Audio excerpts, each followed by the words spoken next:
Eu tive um irmão fuzilado com 80 tiros, mas não só eu. Você também teve um irmão fuzilado com 80 tiros.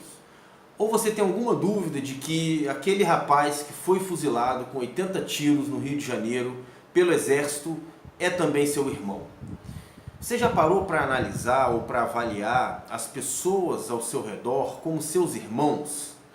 Porque, em geral, a gente tenta classificar, a gente busca classificar as pessoas ao nosso redor de muitas maneiras. Se o cara torce para o mesmo time que você ou não, ele é um torcedor. E se for do seu time, você abraça. Se não for, você odeia ou você zomba, não sei como você lida com isso. Aqueles que são sua família são aqueles que têm a mesma consanguinidade, que nasceram na mesma casa ou que vêm de uma mesma árvore genealógica na perspectiva biológica e também de convivência. A gente costuma chamar de família. Quem não faz parte disso não é minha família. Seus amigos, e as diversas formas em que a gente divide, diferencia e classifica as pessoas. Agora, você já parou para ver o que é que a gente tem de semelhante, ao invés de ver o que é que a gente tem de diferente? Porque esse episódio acontecido lá no Rio de Janeiro é um episódio que de fato deve despertar em nós aquilo que a gente tem de semelhante, aquilo que a gente tem de mais humano. Porque nós temos muitas semelhanças. Todos nós erramos, todos nós falhamos, todos nós dependemos de segundas chances. E quando eu estou buscando avaliar esse fato, eu estou tentando avaliar não no sentido de um julgamento de ninguém, porque eu não sou juiz de ninguém, também não estou aqui para julgar ninguém, mas estou aqui para refletir sobre a nossa atitude diante dos fatos. Esse foi um fato acontecido ontem. E muita gente ou não se importa com isso, e até porque isso é muito comum, não um fuzilamento com 80 tiros, mas a morte de um afrodescendente num bairro pobre do Rio de Janeiro ou nas periferias das grandes cidades, é visto como algo muito normal. Muita gente nem pensa a respeito disso, nem quer saber, nem vê essas pessoas como seus irmãos também. Eu estava assistindo esse final de semana um documentário sobre o Congo, a política do Congo. E é incrível como a gente não enxerga as pessoas muito distantes de nós como nossos irmãos. Mas quando a gente passa a enxergar, a gente passa a sentir a dor do outro. A gente se emociona com o outro, a gente sente a felicidade do outro.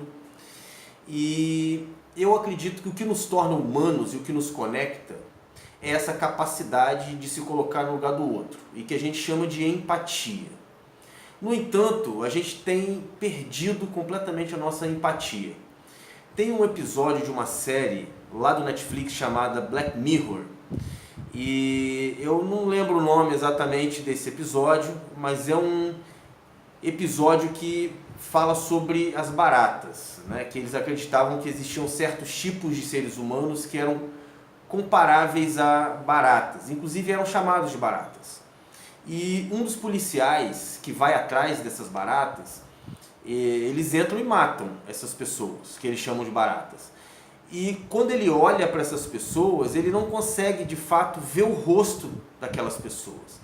Até um dia que ele entra num desses ambientes e alguém joga algum aparelhinho que hackeia esse modo dele de enxergar as coisas. Até que quando ele entra novamente para caçar essas baratas, ele consegue enxergar o rosto. E aí ele vê que são pessoas. E aí ele passa a ter que conviver com aquilo. Porque antes ele matava achando que não eram pessoas, eram só baratas, eram seres, sei lá, de uma outra espécie. Mas a partir do momento que ele começa a enxergar, ele precisa escolher se ele abandona a polícia e o emprego dele e o ganha-pão dele, porque agora ele está vendo o rosto e está vendo que são pessoas iguais a ele, ou ele fica na polícia, permanece com o seu emprego, mas o custo disso é saber que ele não está matando seres de uma outra espécie, mas ele está matando gente igual a ele, e que os outros chamam de barata agora. A gente, de algum modo, tem entrado nesse modo de raciocínio, porque a gente enxerga certos tipos de indivíduos como baratas. Orlando Zacconi, que é um delegado de Polícia Civil lá do Rio de Janeiro, ele escreveu um livro chamado Acionistas do Nada, em que ele faz uma análise a respeito da criminalização da pobreza. Ou seja, ser pobre é um crime em alguns lugares e que deve ser punido com a morte. E aí ele chama essas pessoas de os matáveis, que é o que ocorre muito na cidade em que ele é delegado, que é o Rio de Janeiro, e que quem é da favela é visto como traficante, logo você pode matar, você deve matar. E a gente sabe a quantidade de injustiças que acontece quando a polícia sobe lá, atirando para todos os lados, matando quem tiver na frente. A gente sabe das histórias dos grupos de extermínio que existem há décadas nas grandes cidades, não só no Rio de Janeiro, e também não só nas grandes cidades, em muitas cidades existe isso. E cada vez mais a população está se apropriando dessa visão de mundo para aceitar o tipo de governo que a gente tem, que é a visão do olho por olho e dente por dente, bandido bom é bandido morto. Mas você já parou para avaliar que você pode estar matando a humanidade que existe em você? O apóstolo Paulo, 2000 anos atrás, estava escrevendo uma carta para o seu discípulo, aquele rapaz que o acompanhava nas suas longas viagens missionárias, ali pela Ásia Menor, pela Grécia, pelo Império Romano em geral, chamado Timóteo, e ele escreve diversas cartas para Timóteo, mas numa dessas cartas, que está registrada aqui na Bíblia, é a segunda carta de Paulo a Timóteo.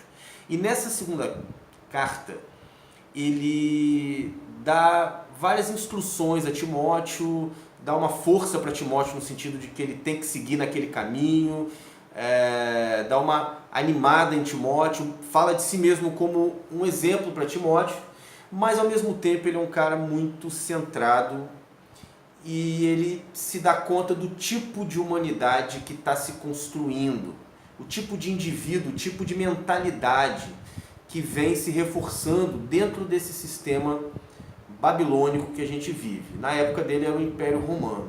Hoje a gente vive a era do capital. Então ele fez uma análise a respeito de como seriam os seres humanos no futuro se as coisas permanecessem como estavam. Ou se as coisas, obviamente, se aprofundassem. E hoje, como a gente vê com esse império do capital, as coisas se aprofundaram. E quando eu leio esse trecho da carta de Paulo a Timóteo, eu vejo os nossos tempos, eu vejo a nossa época. Porque aqui ele fala de mais ou menos 18 características que os indivíduos teriam nos últimos tempos. E que ele fala para Timóteo ter cuidado, porque eram naqueles tempos, mas a gente pode trazer isso para os nossos tempos. Se nós avaliarmos, a gente vai ver que essas características são muito presentes naqueles que a gente chama de cidadãos de bem. Então, talvez você se considere um cidadão de bem, mas não se dê conta de que você tem essas características também. Eu vou ler algumas dessas características que tem aqui, e muitas delas a gente encontra nas análises dos sociólogos da atualidade. Eles dão outros nomes para isso, mas eles estão falando desse tipo de característica que vai criando, formatando o tipo de sociedade que a gente tem hoje. Então ele diz aqui, no capítulo 3, sabe, porém isto, nos últimos dias sobrevirão tempos difíceis, pois os homens serão amantes de si mesmos, narcisistas, egocêntricos. Isso é o que a gente mais tem nesse mundo e nesse sistema individualista, né? Indivíduos amantes de si mesmos, gananciosos, né? Foucault também falava sobre isso, né? Ele chamou isso de empreendedorismo de si. Cada um teria que dar conta de olhar para si mesmo como uma empresa e empreender-se no mercado. E aí você teria que buscar os seus resultados dentro desse mercado. E obviamente quando você busca esses resultados dentro desse mercado, você precisa ter metas. E as metas são cada vez mais infinitas, inalcançáveis. Então as pessoas acabam desenvolvendo um aspecto dentro de si que é a ganância. Então eles se tornam amantes de si mesmos, gananciosos, presunçosos, soberbos, né? Indivíduos muito orgulhosos do próprio entendimento, do próprio conhecimento ou do próprio sucesso, seja ele financeiro, seja ele em termos de fama, qualquer que seja o tipo de sucesso classificado, né? Blasfemos, desobedientes a pais e mães, ingratos, profanos, né? Indivíduos que não enxergam a graça da vida no dia a dia, nas coisas, na simplicidade das relações, mas que vão se sobrepondo uns aos outros. Ele diz que seriam indivíduos sem afeição natural, ou seja, de uma construção falsa de identidade tão forte. Hoje é o que a gente mais tem. Sueli Ronick, uma escritora também, fala sobre o fato de que na atualidade a gente vive uma época em que a gente compra perfis padrão. A gente compra os personagens que a gente vai desempenhar, né? Os perfis dentro de uma órbita ou dentro de uma lógica em que a gente quer orbitar. Irreconciliáveis, caluniadores, sem domínio de si, cruéis, sem amor para com os bons. Tem outras características aqui ainda, mas eu acho que essas são suficientes para a gente entender o tipo de gente que a gente pode se tornar quando a gente perde essa empatia, quando a gente perde a noção do amor como eixo de referência para os relacionamentos, muito mais do que qualquer outro parâmetro que a gente possa traçar. Se você não quer se tornar refém disso, você não quer se tornar um indivíduo zumbificado por esse tipo de sociedade, o único caminho que a gente tem é buscar a prática do amor nas nossas ações, é buscar olhar para a realidade, buscando entender o que é que a vida tem de significado para além dessas métricas de sucesso, de bom e de bem que estão pré-determinadas no tipo de sociedade que a gente vive.